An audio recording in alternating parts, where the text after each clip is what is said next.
আরে কষ্ট আসলে হইতে না। এক লাখ লাখ কত বসে বিদেশে মাটিতে দেশে আর মার্কেট বাই গাই ব্যাগের আছে অথচ ইনি নিজের ভাত রান্না রান্না করে খেতে আর ভালো লাগে না। ও হিন্দি হয়েছে ফেলে দিলেন তাহলে ডিগ্রিতে গেছি ফেলে দিলেন যে সময় হয়ে গেছে।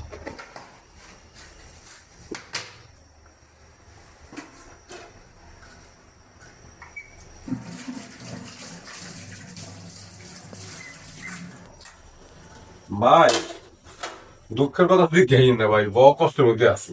এই দেখেন অফিস হবে আইসি আই রান্না বান্না করি রান্না বান্না ঠিক করি এরা চেঙে ফেললে আবার 8টা বাজে বাংলাদেশের সময় আবার ডিউটি করতে যাও। এই সাল কত কষ্ট প্রবাসে আছে মাঝে মাঝে আমরা টেঁয়া পাই বুঝছেন।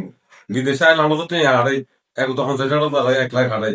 এত মনে হয় আমরা কত সুখী আছি, অথচ আমরা নিজের ভাত নিজে রাঁধি, নিজের তরকারি নিজে রাঁধি। এই সাল এই লেবারের মতো এই এই অনুভূতি দেয় যাচ্ছে। কষ্টের জীবন ভালো লাগে না ভাই। দেশে কোনো কাম কাজ তো জানি না, ইয়ে লাই এই করি কিন্তু চাকরি হয়ে যাবে।